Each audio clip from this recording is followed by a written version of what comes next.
Hey there, happy day 1116 of What You Up To Now. Sharon Horne-Ellstrom here, sharing my journey as I transition from the brick and mortar corporate world of real businesses to the online world. I like to say real businesses because it totally annoys my online friends, right? When I say, well, yeah, but online isn't a real business. It totally is, right? Real business is defined by each and every one of us. So what's up? What am I working on? Working on my usual things. Get Up and Go Challenge, day 17 today.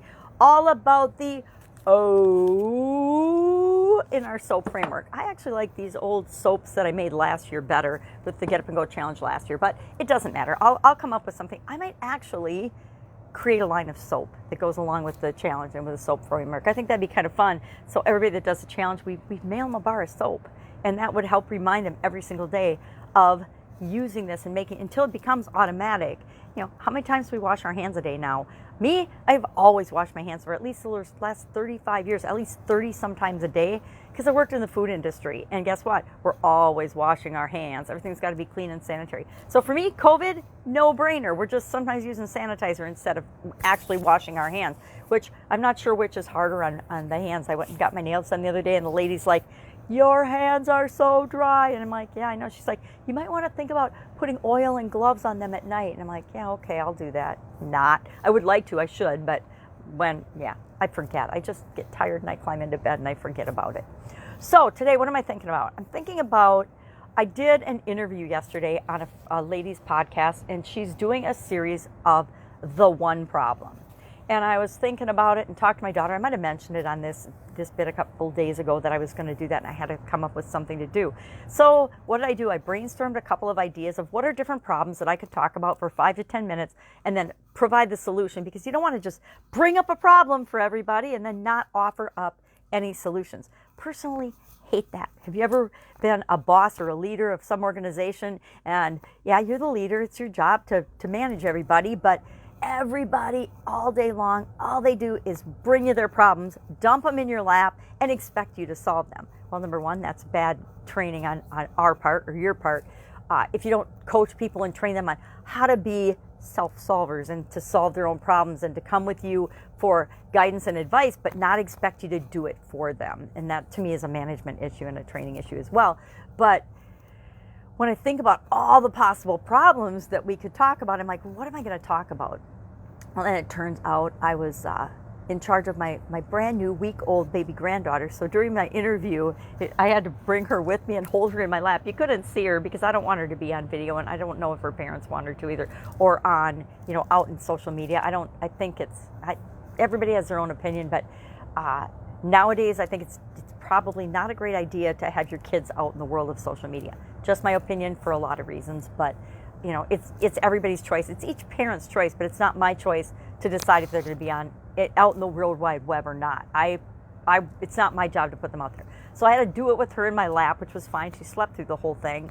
But I decided the problem I was going to talk about was being you, being who you really are, being your authentic self. And maybe it's partly because for a lot of reasons, but it's partly because I'm doing one thing every day that centers me this year. My year is focusing on who I really am and what makes me tick, and I wanted to kind of share that. I could have shared about the Get Up and Go Challenge. I could have shared about all kinds of business stuff, but I'm like, what is the biggest issue that most of us as human beings are facing? And that's the fear of actually showing up in the world as who we are, all of us, like what we believe, what we stand up for, what's important to us, what we think is ridiculous, and being able to express that in a way that lets us be our true, real, I don't like the word authentic, but I guess it's authentic, self, and by doing that, we give everyone else around us permission to do the same thing. But we have to do that, right?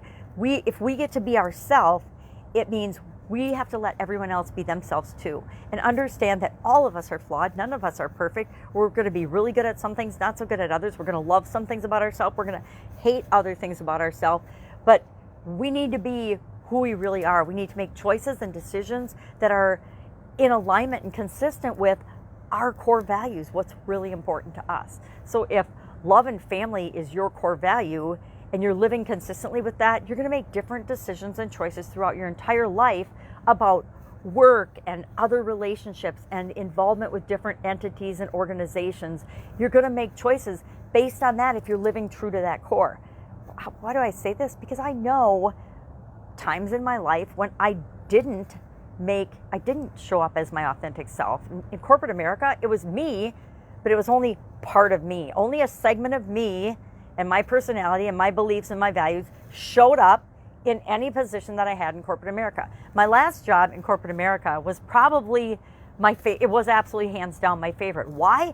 Because I went in there guns blazing, 100% Sharon Horne-Ellstrom. I went in as exactly who my authentic self was. I said, this is who I am. This is what I stand for. This is what I believe. This is how I will behave.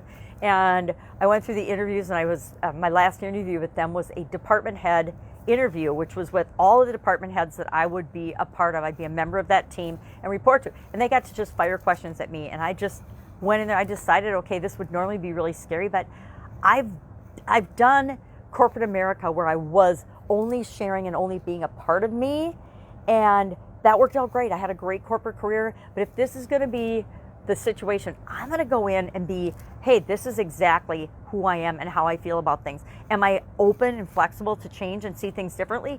Absolutely. But right now, as I'm coming in, this is who I am. What you see is what you get. And I think that's why I love that job so much, is I went in like that. I was true to myself and true to my core values and who I was and how I wanted to show up in the world. And that opened up a lot of doors for me. Actually, it was so awesome that within 3 months, I inherited a whole nother department under my umbrella of responsibility. And it was cool because it was an area I had zero, or not zero, but darn near close to zero experience in that particular area of running a business. It was all about, guess what? Sanitation and health, which was in a food industry, which was perfect pre-training and consistent training with the business I'd been running on the side, an Italian food manufacturing business. So it was win-win, because not only did I learn and attain more skills and get a whole nother level of education and experience in a giant corporation, but I could apply a lot of what I learned into my own smaller business that was growing at the time. So I don't even remember why I was telling that story. Don't you hate when that happens? You're telling a story and I'm like, I started to tell this story for a reason and now I don't even remember why. Oh, being my authentic self. So there we go, back on track. So I realized that it's awesome and fun to actually be yourself and be who you are. Did some people hate me there? Yeah, one of the maintenance managers, he hated me because I didn't fall for excuses and nonsense and held people accountable to do what they said they would do. I would call them out and follow up if they didn't do what they said they were going to do. And certain people didn't like that. They don't like being held accountable to do what they say they're going to do. So, not always loved and popular for holding people accountable, including myself. I always held myself accountable as well. But I also treated other people the way I expected to be treated. I expected everyone to treat me the way I would treat them, if that makes sense. So I actually discovered the importance of being my 100% authentic true self, both in work, at home. That's probably when my marriage started to have challenges, is when I actually said, this is who I really am. It's working at work. Now I'm going to make it work at home. So anyway, I don't know, I just had a little flashbulb moment. But I then discovered after my sudden cardiac arrest that, again, you know, people don't talk about when they have death experiences very often, but the clear message I received when I had my experience, I'm not going to talk about the details of that experience here, but was be you, be yourself. And I'd been thinking it for a while, but that was a clear indicator that that was what I really needed to do to live my best life, to become the best version of myself, was to actually be myself, be who I am here to be, and create what it is that I'm here to create. So I shared be you, and then how do you be yourself? How do you actually be who you are and be okay with that? But the biggest gift in all that is you being yourself, me being my 100% authentic self, gave everyone else in the organization, at least at our department level and our vice president level heads, permission to actually be true and think about who they were. And you saw people just change and bloom and grow and make massive personal development and career path changes and growth, and get incredible results in their different departments because they were showing up more as who they really were, not who they thought they should be to fit into the corporate mold, if that makes sense. So share be you, because it gives, be yourself, because everyone else is taken. Number one, there's no competition for you. Once I interviewed, and they were interviewing, I think, 3 or 4 other people in that same format. Once I had my interview, my boss, once he hired me, he told me, he's like, after that group interview, he said, there were no other contenders. Everybody else came in posturing and basically reading off their resume and answering off their resume. He said, you came in and just told it like it is, showed us who you were, told us what was strong, what wasn't, what you would do in this situation, what you wouldn't do, what you've tried in the past. Hands down, no competition. And it was actually because I was just being myself, right? And I was showing them how I would fit in, how I would match with their culture, how I would show up every day. And that hands down, being myself, ended up being the clincher for that particular job and that particular experience. So be you, be yourself. So that was fun yesterday. I did my first interview with my brand newest grandbaby in my arms. That was really fun. My older granddaughter, my son's daughter, has shown up in a couple of my videos, very rarely. I used to do my videos every day, and I was watching her, and she would once in a while, she'd peek in or she'd crawl up on my lap, and you'd see her little blonde curls peeking up in my videos. But again, I respect their parents, what their wishes are. That's what we're going to do for online appearance. Would I love to have my grandchildren show up in some of my videos and share some of the stuff that they're learning and that I share with other people? Absolutely. I think it'd be super fun. But it would also be, I don't think it'd be appropriate for me to necessarily have them in unless it was in alignment with their parents' wishes. Because guess what? When I'm being me, their parents get to be them too, themselves too. So big problem is, why do I think that was appropriate for the interview? There's lots of problems we could talk about. We could talk about all these things that are going on in society right now, but they all boil down to people not feeling good about themselves as they are and thinking that they have to be something different than they are, or create ripples to get more power or more control of things outside of themselves. And really, all any of us ever need to do is control ourselves and our response to things and our reaction, and make sure we're moving in the direction that is right for us. And we don't need to manipulate or manage other people's things, if that makes sense. So that's why I thought that was a good problem, because everything starts with us. It starts in us and exudes out. And so we have to be the best version of ourselves and understand that we're continually improving to be a better and better and better version of ourselves. Or we see some of the craziness that's going on in the world right now. We see people manipulating other people, cheating and lying and stealing and embezzling and murdering and having crimes and doing evil things when they're not truly in alignment with who they are. And then, I don't know, I'm not the master of the universe. There absolutely positively is good and evil in our world. And so I don't even pretend to try to understand evil intent and evil behavior. I don't get it. And guess what? I don't want to understand it. I don't want to understand why people do bad and evil things, because I want to focus on what works for me. And evil and bad and cheating and lying and stealing, it doesn't work for me. It makes my skin just kind of crawl. So I don't want to understand it. I want to just not let it even be a part of my existence and a part of my life.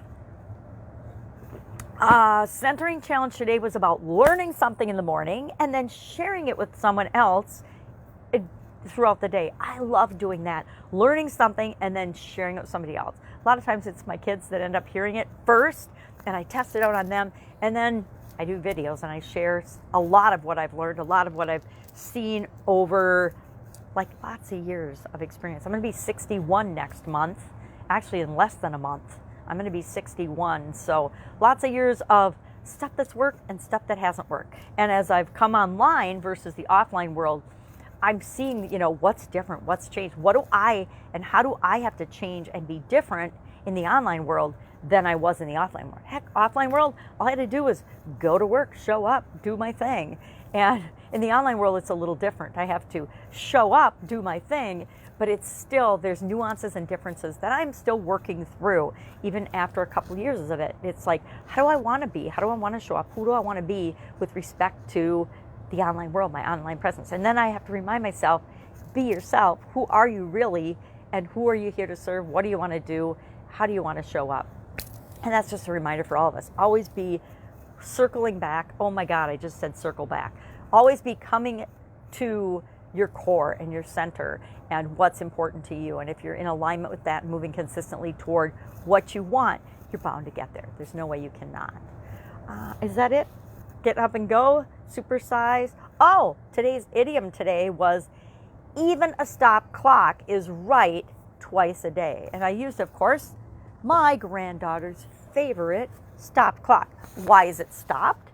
Actually, because I took the batteries out, because every hour on the hour, it sings a different Christmas song, and it's kind of loud. So you can't really sleep through it. So the first couple days we had it, and then I had taken it out of storage, and we turned it on. I had forgotten it was a gift, and I forgot that every hour on the hour, 24 hours a day, it goes off. And as much as I love Christmas songs, I don't need to hear them every hour on the hour, 24 hours a day. Once I go to bed, I don't want to be woken up every hour by anything. So once Christmas is over, out come the batteries. So then that clock is stopped, and it's only right twice a day. But it is right twice a day. All of us, no matter how wacko we might seem, are right sometimes, right? All of us human beings. There's a kernel of truth in everything that's put out into the world, even the propaganda and stuff that the mass media and social media are putting out right now. There's a kernel of truth to it, right? Or it's a twisted version of the truth, enough that people believe it, people buy into it. That's why I always say, think for yourself. Do your own homework, do your own research. Don't blindly follow anything. The days of, watching the nightly news and believing 100% that it was the reporting and the truth are over. And it's okay. I think it's wrong. I don't agree with it. I really miss true who, what, where, when, why, and how reporting. Hey, this is what's going on. You decide what it means to you, right? Isn't that the way we want to be? Hey, here's the situation. You get to decide what it means to you. But there is no here's the situation anymore. It's here's what you need to think about everything. And I find that truly disturbing and disheartening. But that's just me. That's just my opinion. I like to think for myself and teach everyone around me to do the same, because only you know what is in your best interest. Only you know what is right for you. No government, no politician, no media outlet, nobody outside of you. Nobody, not your significant other, not your mom, not your dad, not your cousins, not your friends. Nobody knows what's right for you but you. All right, we could talk about that for an hour. Have an amazing day. If I can help you in any way, ask in the comments below or direct message me.